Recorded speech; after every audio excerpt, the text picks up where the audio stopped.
हमारे साथ केंद्रीय मंत्री जीतनराम मांझी जी मौजूद हैं। देखिए, ऐसे कहानियाँ बहुत गढ़ी जाती हैं जी जी।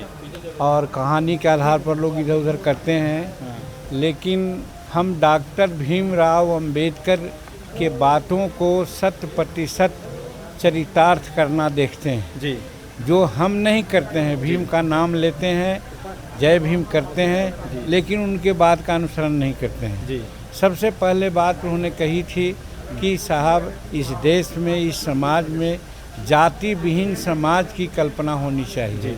इसके लिए उन्होंने 1956 में बौद्ध धर्म की स्थापना की थी और बौद्ध धर्म में अपना सम्मान चला गया था। उसके बाद उन्होंने कहा था कि शिक्षा एक तरह की होनी चाहिए।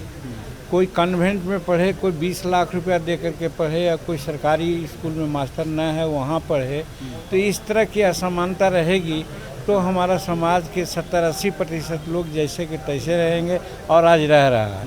इसलिए हमारी मांग होनी चाहिए, कितनों लोग लिखे, कितनों कुछ करे, लेकिन इस बात की चर्चा करें कि साहब, हम लोगों को समान शिक्षा होनी चाहिए।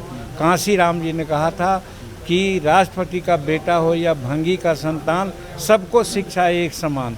आज 80 बरस का हम लोग कल मनाने जा रहे हैं स्वतंत्रता दिवस, लेकिन आज तक ये बातें नहीं आई और ये कोई बोलता नहीं है। सबसे बड़ी बात यही है, जो हमारे शेड्यूल कास्ट के, अति पिछड़ा के ये लोग हैं, जो दंश सह रहे हैं गरीबी का, अत्याचार का, अन्याय का, खाली रटते हैं कि हमारे साथ ये घटना हुआ, ये घटना हुआ, लेकिन उसका निराकरण कैसे होगा। जैसे डॉक्टर की बात हमने बताई थी कि डायग्नोसिस हमारा यही है कि हम जब शिक्षित हो जाएंगे तब हम अपने अधिकार को प्राप्त करेंगे। ये सामाजिक बातें हुई। और अंतोगतवा उन्होंने 1932 में जो पूना पैक्ट आया था, उसमें राजनीतिक लाभ लेने देने की बात की थी।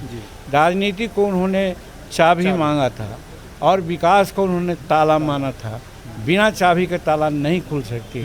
उसी प्रकार से बिना राजनीति को हथियाए हुए हम विकास नहीं कर सकते। आज तुरा ये है कि 1932 में जो पूना पैक्ट में दोहरी नागरिकता की बात उन्होंने की थी, आज कोई अपने जिह्वा पर नहीं लाता है, चाहे शेड्यूल कास्ट हो चाहे दूसरे लोग हो। और ये लाए बिना हम आज 80 वर्ष स्वतंत्रता दिवस का मनाने जा रहे हैं। 80 दूनी 180 कहिए, 260 कहिए, वहाँ भी अगर मनाएंगे तो भी यही हालत रहेगी। इसलिए हमको राजनीति में डबल मतदाता सूची मिले, दोहरी नागरिकता मिले, यही 4 सूत्र है। ये होगा तभी हमारा विकास होगा, नहीं तो नहीं होगा। जब लोग गरीब हैं तो पढ़ेंगे कैसे सर? वही तो कह रहे हैं, समान एजुकेशन सिस्टम सरकार पढ़ावे। जैसे फ्रांस में हो रहा है, कनाडा में हो रहा है, जापान में हो रहा है, हाल में नेपाल ने किया है। सरकार अपने खर्चा से मंत्री भी आप हैं, सरकार में भी आप हैं, तो आप मांग कर रहे हैं सरकार से ये नीति लागू? अरे अकेला चना भाड़ नहीं फोड़ता है। हम तो अपनी बात करते हैं, आपके माध्यम से हो सकता है आपसे कह रहे हैं, ये बातें सामने नहीं आवे। जहाँ पे उत्तराखंड हल्द्वानी गए थे, जिस जगह से भाषण देते, एक गलत हुआ है। एक गलत हुआ है। हम भी गए थे मधुबनी में, तो मंदिर धोया गया था। गलत बात है ये। एकदम गलत बात है, ऐसा नहीं होना चाहिए। ये अपमान है, दलित समाज का अपमान है, एकदम दलित का अपमान है। इसके लिए न लोकसभा, राज्यसभा में नड्डा साहब ने माफ़ी मांगा है।